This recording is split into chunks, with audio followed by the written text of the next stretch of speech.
السلام علیکم ورحمۃ اللہ وبرکاتہ۔ عزیز ساتھیو، یہ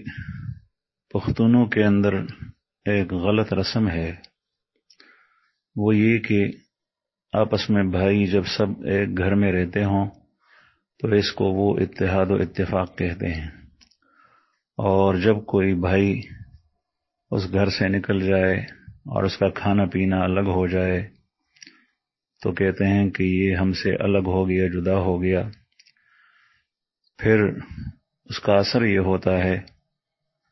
کہ یہ لوگ دوسرے تمام بھائی اس کے ساتھ سارے تعلقات چھوڑ دیتے ہیں، چنانچہ اس کو اپنے گھر پہ بند کرتے ہیں۔ اگر اس بھائی پہ کوئی مصیبت آتی ہے تو اس کی خبرگیری نہیں کرتے، اس کو کسی چیز کی ضرورت ہو تو وہ نہیں دیتے، بلکہ عام لوگوں سے وہ بھائی ان کو زیادہ برا لگتا ہے اور اس سے سخت دشمنی ہوتی ہے۔ یہ بہت غلط رسم ہے۔ اتحاد و اتفاق ایک گھر میں تمام بھائیوں یا چچا زاد بھائیوں یا چچاؤں کا رہنا، اس کو اتحاد و اتفاق نہیں کہتے۔ بے شک اگر شرعی اصولوں کے اور ضوابط کے مطابق ہوں تو یہ بھی اتفاق ہے، لیکن آج کل تو دیکھنے میں یہ آ رہا ہے کہ اس کے اندر، اسی اتحاد و اتفاق میں بہت ساری برائیاں ہوتی ہیں اور بہت سارے گناہ جنم لیتی ہیں یہ اتحاد و اتفاق۔ اور وہ یہ کہ مثلا ایک شخص کی بیوی وہ باہر کسی دوسرے خاندان سے ہے تو اس کے بھائی، اس عورت کے جو بھائی آتے ہیں وہ اسی گھر میں آتے ہیں، اور چونکہ گھر میں سب کا اٹھنا بیٹھنا کھانا پینا ایک ہی ہے اور سارے ایک ہی گھر میں رہتے ہیں، تو دوسرے بھائیوں کی بیویاں بھی اس سے کوئی پردہ نہیں کرتی۔ اور پھر یہ ہوتا ہے عموماً کہ وہ صورت سامنے پیش آتی ہے جو ناگفتہ بھی ہوتی ہیں، جس پر آدمی زبان کو نہیں لا سکتا۔ اور اسی میں یہ بھی ہوتا ہے کہ مثلا ایک بھائی وہ کسی بھابھی کے کمرے میں جا کر اس سے بات چیت بھی کرتا ہے، تنہائی میں ملتا ہے، گپ شپ بھی لگاتا ہے، اس کو عار محسوس نہیں کیا جاتا۔ اور یہاں ہمارے پاس بہت سارے گھرانے اس طریقے سے آئے ہیں جو روتے ہیں، دوتے ہیں، بعض علماء بھی ہوتے ہیں، بعض عوام مسلمان بھائی بھی ہوتے ہیں جو انتہائی یعنی پریشانی کے عالم میں آتے ہیں۔ وہ یہ کہتے ہیں کہ ہم بہت پریشان ہیں، ہم کیا کریں؟ اس غلط تعلقات کی بنیاد پر جو ان کے گھر میں پیدا ہوتی ہیں، باہر سے کوئی اجنبی نہیں آتا۔ تو اس قسم کی برائیاں بھی یہ اگرچہ تمام گھرانوں میں نہیں ہوتی، اکا دکا پیش آتی ہیں، لیکن بہرحال یہ صورت اس اتحاد و اتفاق سے پیش آتی ہے۔ میرے خیال میں اس سے اتحاد و اتفاق نہیں ٹوٹتا کہ اگر بھائی الگ الگ رہیں، ان کا کھانا پینا الگ ہو۔ اتحاد اور اتفاق تو مسلمانوں کے اندر دین کی بنیاد پر ہوتا ہے، وہ زبان کی بنیاد پر بھی نہیں ہوتا۔ ایک کی زبان پشتو ہے، دوسرے کی زبان پنجابی ہے، تیسرے کی زبان سندھی ہے، بلوچی ہے،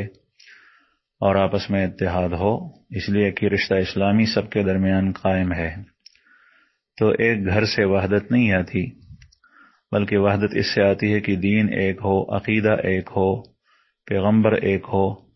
اور پھر آپس میں سارے چونکہ مسلمان ہیں، ایک مسلمان کے دوسرے مسلمان پر جو حقوق ہیں ان حقوق کی ادائیگی ہو، اور جتنا قرب ہوتا ہے یہ حقوق بڑھتے جاتے ہیں۔ مثلا رشتے کے اندر تمام مسلمانوں کے مقابلے میں والدین کے حقوق اولاد پر سب سے زیادہ ہیں، پھر اس طریقے سے بھائیوں کے بہنوں کے حقوق ہوتے ہیں، چچاؤں اور ماموں کے حقوق ہوتے ہیں، دوسرے اعزہ اور اقربا کے حقوق ہوتے ہیں، وہ دوسرے مسلمانوں پر مقدم ہے اور ان سے زیادہ ہیں۔ اس طریقے سے ایک پڑوسی کے دوسرے پڑوسی کے اوپر حقوق ہوتے ہیں، وہ بنسبت عام اجانب کے زیادہ ہیں۔ تو حقوق میں کمی زیادتی ہوتی ہے، لیکن حقوق ایک مسلمان کے دوسرے مسلمان پر ہوتے ہیں،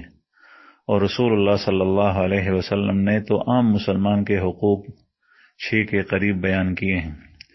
تو اتحاد و اتفاق ان حقوق کی ادائیگی سے آتا ہے۔ اتحاد و اتفاق اس سے آتا ہے کہ ایک مسلمان پر سختی ہے تو آپ اس مسلمان کو اکیلا نہ چھوڑیں اور اس مصیبت سے اس کو نکالیں۔ اتحاد و اتفاق اس سے آتا ہے کہ کسی مسلمان پر کوئی خوشی آئی تو آپ خوشی میں اس کے ساتھ شریک ہوں اور آپ اس کی خوشی پر خوش ہوں، اس کا اظہار کرے اس کے سامنے۔ اتحاد و اتفاق اس سے آتا ہے کہ اس پر کوئی غم اور مصیبت آ جائے، آپ غم میں اس کے ساتھ شریک ہوں، اس کو تسلی دیں، اور جو مدد اور تعاون اس کے ساتھ کر سکتے ہیں تسلی دینے کے ساتھ ساتھ وہ کر لیا کریں۔ اتحاد و اتفاق تو اس سے آتا ہے کہ اگر کسی مسلمان کو قرض کی ضرورت ہو تو آپ اس کو قرض دیں، اور اس طریقے سے وہ بھوکا ہو آپ اس کو کھلائیں، وہ پیاسا ہو آپ اس کو پلائیں، اس کے جسم پر کپڑے نہیں ہے اور پیروں میں جوتے نہیں ہیں، آپ اس کو کپڑوں اور جوتوں کا انتظام کر لیں۔ اس سے اتحاد و اتفاق آتا ہے، نہ کہ اسے کی دیوار ایک چار دیواری کے اندر رہے۔ تو بہرحال آج کل اس سے بعض برائیاں پیدا ہوتی ہیں، اور پھر دوسری سب سے بدتر خرابی یہ ہوتی ہے جو عام طور پر دیکھنے میں آتی ہیں کہ اگر کوئی بھائی وہ الگ ہو گیا تو سارے بھائی اور والدین اس کو چھوڑ دیتے ہیں کہ ہم سے الگ ہو گیا،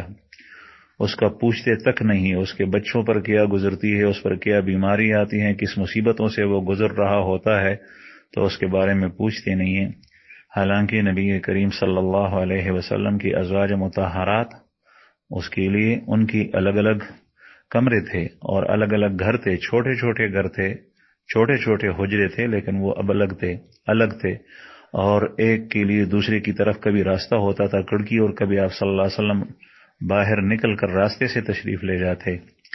حالانکہ یہ ساری ازواج مطہرات نبی کریم صلی اللہ علیہ وسلم کے نکاح میں تھی، اور ظاہر ہے کہ جس طریقے سے آپ صلی اللہ علیہ وسلم کو اللہ پاک نے امت کے لیے نمونہ بنایا، لقد کان لکم فی رسول اللہ اسوۃ حسنہ، اس طریقے سے آپ صلی اللہ علیہ وسلم کی ازواج مطہرات جو تمام مسلمانوں کی مائیں ہیں، وہ دوسرے لوگوں کے لیے، یعنی ایک عورت اور بیوی ایک شوہر کے ساتھ کس طرح رہے، وہ اس چیز میں نمونہ تھی، اور ایک گھرانہ کس طریقے سے دوسرے گھرانے کے ساتھ رہے، تو وہ ان چیزوں میں دوسرے لوگوں کے لیے نمونہ ہے۔ تو بہرحال عرض کرنے کا مقصد یہ ہے کہ اگر کوئی بھائی دوسرے بھائی سے کھانا پینا الگ کر دے اور کسی وجہ سے الگ ہو جائے تو وہ پھر بھی بھائی ہے، تب بھی اس کو بھائی رکھا جائے اور اس سے تعلقات ہوں۔ اور اس طریقے سے جن گھرانوں کے اندر اجانب کا آنا ہوتا ہے، بے پردگی ہوتی ہے، تو ایک گھر میں رہتے ہوئے اس میں پردے کا اہتمام ہونا چاہیے، اگرچہ اس میں وہ پردہ تو نہیں ہوتا جو برقع اور چادر اوڑھ کر کیا جاتا ہے جس طریقے سے بازار میں عورتیں جاتی ہیں، لیکن کم از کم اس چیز کا پردہ ہو کہ دو بدو، یعنی آمنے سامنے دو بندے تنہائی میں بیٹھ کر گپ شپ لگائیں، ایک دوسرے کو گھور گھور کے دیکھیں، یا کوئی عورت اپنے دیور اور جیٹ کے سامنے یا ماموزاد اور تائزاد کے سامنے ننگے سر پھرتی رہے اور ننگے سر آئے اور ننگے جسم آئے اور اس کے آستین اوپر چڑھے ہوئے ہوں، تو اس سے تو کم از کم پردہ کیا جا سکتا ہے۔ تو اتحاد و اتفاق اس کے باوجود کہ گھر کی چار دیواری الگ ہو، اس کو قائم رکھا جا سکتا ہے۔ اللہ پاک ہم سب کو نیک عمل کی اور آپس میں متحد رہنے کی توفیق عطا فرمائے۔ السلام علیکم۔